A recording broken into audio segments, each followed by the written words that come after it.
اللہ اکبر اللہ اکبر۔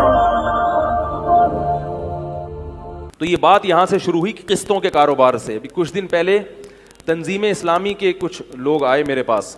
تنظیم اسلامی بہت اچھا کام کر رہی ہے درس قرآن۔ میں نے بتایا دنیا میں کوئی بھی تنظیم ایسی نہیں ہے جو 100% صحیح ہو، تو میرے اس بیان کا یہ مطلب نہ لے لیں کہ میں تنظیم اسلامی کے خلاف ہوں۔ ایک عالم نے مجھے بتایا جو تنظیم اسلامی میں تھے کہ تنظیم اسلامی کچھ مثبت ایکٹیویٹیز ہوتی ہیں ان کی کہ بھئی اب ملک میں بے حیائی کے خلاف جو ہے نا وہ ایک کمپین چلائیں۔ تو اسی طرح انہوں نے کمپین چلائی سود کے خلاف۔ سود کے خلاف کمپین چلائی، آپ نے دیکھا ہوگا جگہ جگہ پوسٹر لگے ہوئے تھے، بہت اچھی کمپین تھی وہ، میں بھی خوش ہوتا تھا یار ماشاءاللہ یہ لوگ بہت اچھا کام کر رہے ہیں۔ تو مجھے اندر ہی کے بعض لوگوں نے بتایا کہ اس کمپین میں انہوں نے ساتھ ساتھ اسلامک بینکنگ کی مخالفت بھی شروع کر دی اور قسطوں کے کاروبار کی بھی، کہ یہ بھی وہی ہے، کوئی فرق نہیں ہے۔ اور اس سے کیا ہوا کہ لوگ علماء سے بدگمان ہونا شروع ہو گئے، کیونکہ علماء کیا کہتے ہیں قسطوں کا کاروبار کیا ہے؟ اب کیش پہ کوئی چیز ہمیشہ سستی ہوتی ہے اور قسطوں پہ مہنگی، تو وہ کہتے ہیں دیکھو ادھار پہ نفع اٹھا رہے ہیں، تو یہ کیا ہو گیا؟ سود ہو گیا۔ خیر تنظیم اسلامی میں جو چند علماء تھے انہوں نے اس چیز کو روکا، ورنہ تنظیم اسلامی ٹھیک ٹھاک بدنام ہو جاتی۔ انہوں نے روک لیا اس چیز کو، اچھی بات ہے، لیکن روکا کس نے؟ جو باقاعدہ مدرسے سے فارغ تھے، بھئی ایسا نہیں ہے۔ تو میں یہ عرض کر رہا ہوں کیوں؟ اخلاص ہونا کافی نہیں ہے۔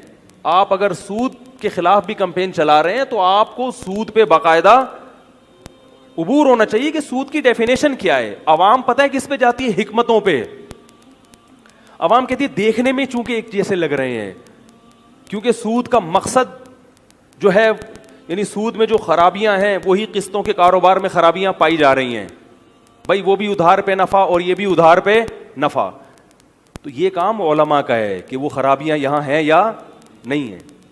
بعض کہتے ہیں انہوں نے ہیلے اختیار کیے ہیں، تو یہ علماء جانتے ہیں کہ کون سا ہیلا جائز ہے اور کون سا ہیلا۔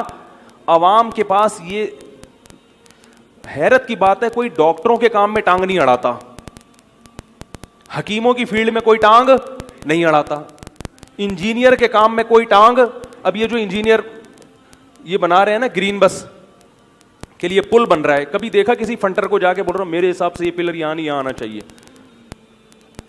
قرآن حدیث کی روشنی میں؟ وہ بولے گا جا بھائی اپنا کام کرے یار، کوئی بھی نہیں سنے گا۔ سعودی عرب میں بھی نہیں سنتا کوئی، جو کہتے ہیں نا سعودی عرب جو ہے نا بالکل قرآن حدیث پر عمل کرتے ہیں، وہاں بھی مفتی کا فتویٰ مانا جائے گا۔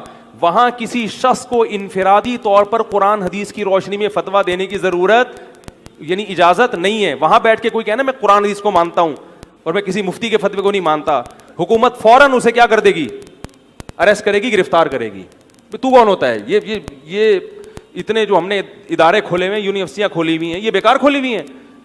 یہ صرف ہمارا ملک ہے جہاں فری چھوٹ ہے، کوئی بھی اٹھ کے جعلی حکیم بھی بن جاتا ہے، جعلی ڈاکٹر بھی بن جاتا ہے اور جعلی مفتی بھی بن جاتا ہے، اور پبلک کہہ رہے ہیں بات چونکہ دلیل سے کر رہا ہے لہذا اس کی بات میں دم ہے۔ تمہیں پتا کیسے چلا کہ دلیل سے کر رہا ہے کہ نہیں کر رہا؟ تمہارے پاس اتنا علم کہاں سے آ گیا؟ تمہیں کیسے پتا چل گیا کہ یہ جو بات کر رہا ہے یہ واقعی مستند ہے؟ دیکھو دلیل کو پہچاننے کے لیے بھی کچھ صلاحیت ہونی چاہیے، آپ کو پتا ہونا کہ دلیل کی۔ قسطوں کا کاروبار سود وود نہیں ہے۔